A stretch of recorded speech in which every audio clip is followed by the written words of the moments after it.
Huh. So, hello everyone. This is my very first video in a longer format on YouTube. तो मैं अपने आप को introduce करता हूँ. Myself Abhinav and I am second year medical student. Second year नहीं, second prof. BMS में हमारे प्रॉफ्स 1.5 साल के होते हैं, तो second prof BMS student at all India institute of Ayurveda Goa. So जैसा कि मैंने पहले बताया है कि एग्जैक्टली जो मेरा थंबनेल है वो एग्जैक्टली है क्या, कि नीट ट्रैप.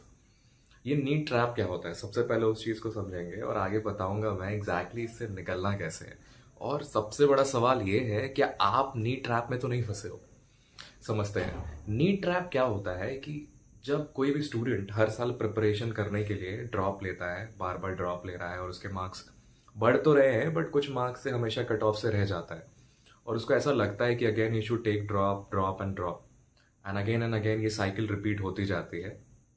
जो चीज़ स्टूडेंट रियलाइज नहीं करता है वो ये है कि he is preparing for an entrance examination, not for life. Entrance examination clear करने के बाद पूरी लाइफ पड़ी है. मतलब थोड़ा प्रैक्टिकल एनालिसिस करते हैं. सपोज कि मेरी एज 21 है और मैं एक ड्रॉप ले चुका हूँ and I have taken again a second drop लिया और मेरा सिलेक्शन से अगेन 5-6 नंबर रह गए और मेरी एज हो जाती है 22. सेकेंडली मैंने फिर से ड्रॉप लिया क्योंकि मुझे ऐसा वो जो ड्राइव आती है ना, मुझे ऐसा लगा कि I should take one more drop, और मैंने एक और ड्रॉप लिया. मेरी एज हो गई 23. सबको पता है कि मेडिसिन पढ़ने में कोई भी कोर्स हो, बीएमएस हो, एमबीबीएस हो, पोस्ट ग्रेजुएशन करना है, वो जो पूरी साइकिल है, वो जो पूरा स्पैन है ना, वो बहुत बड़ा है, एटलीस्ट 12 ईयर्स. और वो भी तब जब आप अगेन पीजी या किसी और एंट्रेंस एग्जामिनेशन के लिए ड्रॉप नहीं लेते हो. तो अगर आप कैलकुलेशन करें तो आपकी एज 35 हो जाएगी and you will be earning hardly something जो कोई और कोर्स में कोई और बच्चा कर रहा है. तो अभी ये हाई टाइम हमें समझने के लिए है कि एमबीबीएस या फिर बीएमएस या कोई भी मेडिसिन का कोर्स है क्या. जैसे मैं एमबीबीएस कर रहा हूँ वैसे ही कोई और कोर्स कर रहा है और वो अपनी लाइफ में आगे बढ़ रहा है. डेफिनेटली मुझे पता है क्योंकि मैं नॉर्थ से आता हूँ, तो हमारे साइड कितना टैबू है नीट एग्जामिनेशन और डॉक्टरी को लेके. डेफिनेटली लड़का डॉक्टर बन रहा है, सब ठीक है अपनी जगह पर, बट कुछ प्रैक्टिकल एनालिसिस अगर हम कर लेते हैं तो उससे हमें बहुत सारी चीज़ों को समझने में बहुत आसानी होती है. तो I hope this video will find you interesting, कि आपको ये चीज़ समझ में आए कि आपको किन बेसिक क्राइटेरियाज पर ड्रॉप लेना चाहिए या नहीं लेना चाहिए, ये चीज़ डिसाइड करनी है. बीएमएस मैंने क्यों लिया और मैंने क्यों फर्दर ड्रॉप नहीं की, और मैं अपने आप को नीट ट्रैप से निकालने में सफल क्यों रहा.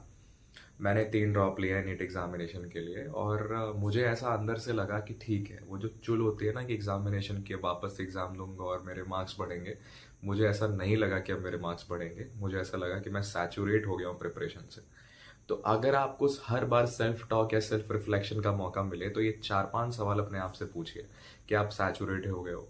क्या आप नीट ट्रैप से निकलना चाहते हो? क्या आप ये साइकिल समझ पा रहे हो कि आपको कितना और इन्वेस्ट करना पड़ेगा जब आप नीट एग्जामिनेशन क्लियर कर लोगे फिर भी, राइट. तो इन सब चीज़ों की क्रिटिकल एनालिसिस करने के बाद ही आप कोई भी डिसीजन पर अराइव करना. बाकी this is my first video, आगे भी बहुत सारे वीडियोस आएंगे इस सीरीज में, और मैं आपको कोशिश करूंगा कि जो भी मेरे पास इंसाइट्स हैं, जो भी मैं जानता हूँ, समझता हूँ या समझ पाया हूँ, और डेफिनेटली सबसे बड़ा बैंगर तो आयुर्वेद के वीडियोस, जो आयुर्वेद एक बहुत ही कॉम्प्लेक्स फॉर्म में अवेलेबल है, उसको डाइजेस्टेबल और अच्छे फॉर्म में आपके सामने रखने की कोशिश करूंगा. So thanks for watching. Share करिए, फैला दीजिए, जितने लोग हैं उन तक पहुंचाइए जो नीट प्रिपरेशन कर रहे हैं. होप उनको ये हेल्प करे. Thank you very much.